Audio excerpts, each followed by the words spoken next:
Welcome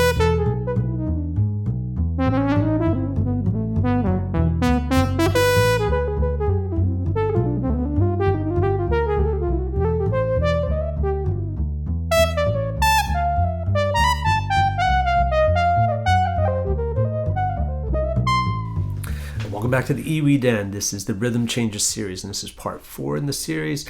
It's the second lesson in a row on the bridge. It's called The Guide, and our goal is to continue strengthening our skills and gain the most musical leverage that we can over the bridge. And today we're going to identify, play, and hear the chord tones that will give us the most leverage. So the second kind of outcome will be we can explore a path to playing what we actually are hearing in our mind.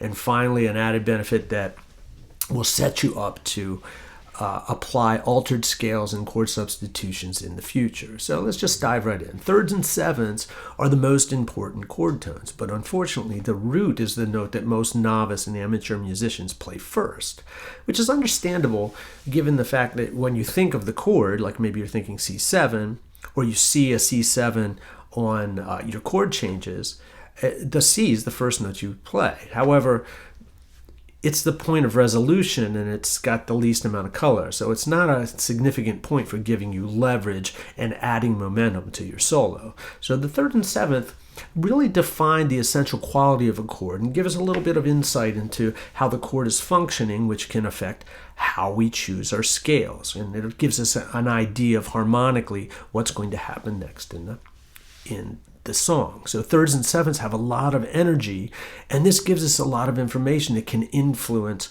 our scale choices, right? So hearing the thirds and sevenths allows us to build melodic lines that are linked to a song's harmony, and historically thirds and sevenths are used quite a bit. So today's exercises let us begin training our mind to understand where the thirds and sevenths are, and our body and ears to be able to link to them so we can get to them quickly while we're improvising. So we want to be able to hear the thirds and sevenths as target notes when we're improvising. Training ourselves to hear is part of the process. So if you've been doing your listening assignment and listening to at least one Rhythm Changes song every day, as you improvise the new lines today, you're going to be hearing very familiar sounds. Many, if not all, professional musicians acknowledge this concept in their playing. So remember, the listening list is posted in the description of the video, and I would recommend listening to at least one Rhythm Changes tune every day. So let's take a look at the bridge and find all of the thirds and sevenths. So it starts out with an E7. Well, that's E7 means it's an E dominant chord. So the scale would be constructed 1, 2, 3, 4, 5, 6, flat 7, 1. So we just want to look at an E dominant scale: E, F sharp, G sharp, A, B, C sharp, D, E, and find the third, which is G sharp, and the seventh, which is D. So let's just do the same thing with A dominant. So here's an A dominant scale: A, B, C sharp, D, E, F sharp, G, A. The third is the C sharp, and the seventh is the G. Let's look at D7. D7 is D, E, F sharp, G, A, B, C natural, D. The third is the F sharp.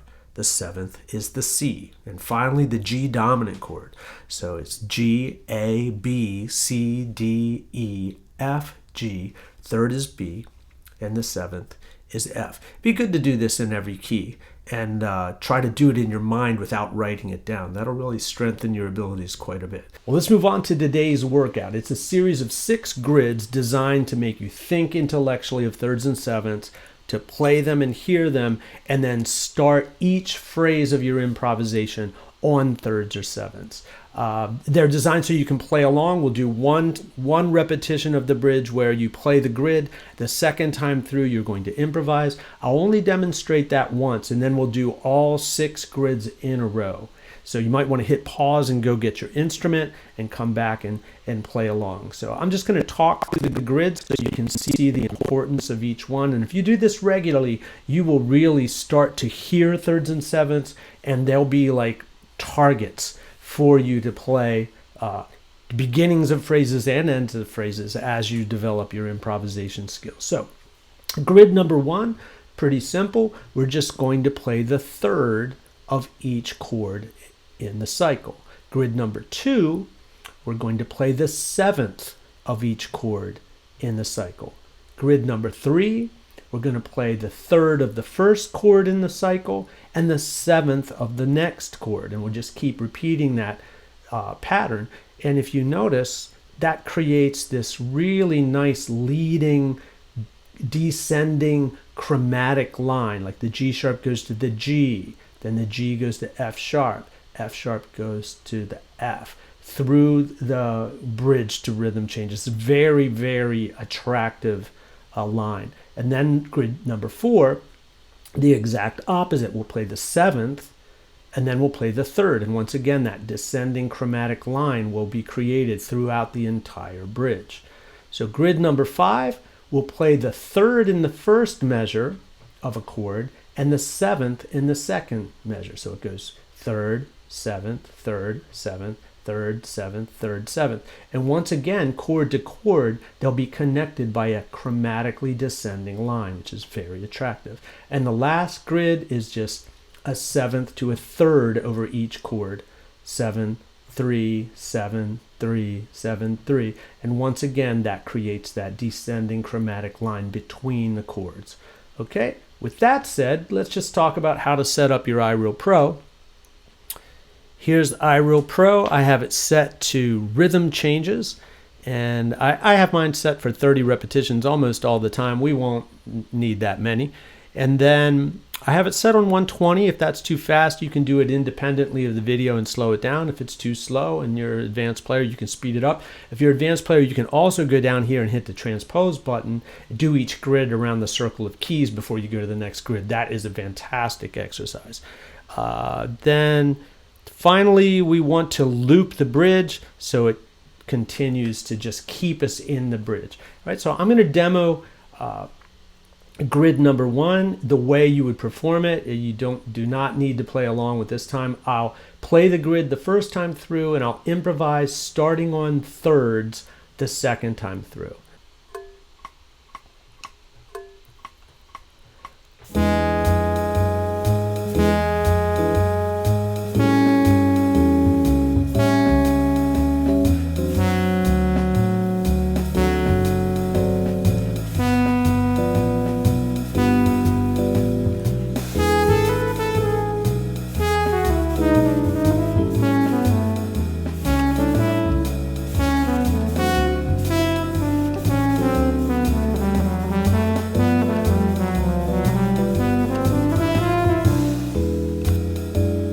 So you can see how it sounds. I play predominantly 8th notes because you can take advantage of the groove if you play mostly 8th notes. I started every phrase on the 3rd of the chord that we're talking about.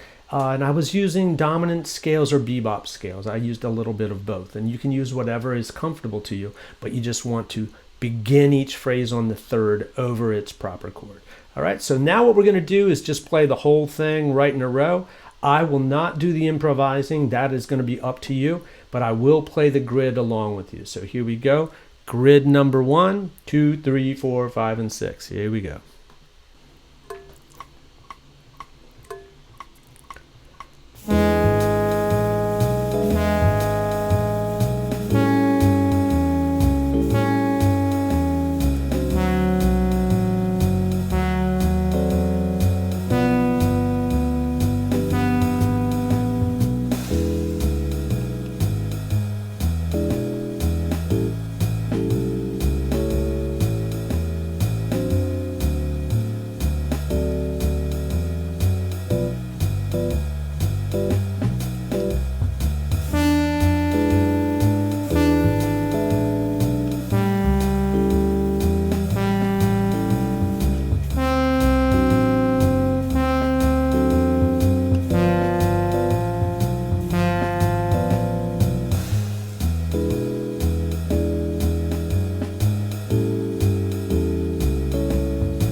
Well, that's a great exercise for getting thirds and sevenths into your mind and into your ear and into your improvisations. I think it'll guide the way you sing lines in your mind and really help you to access the voice that you're chasing down.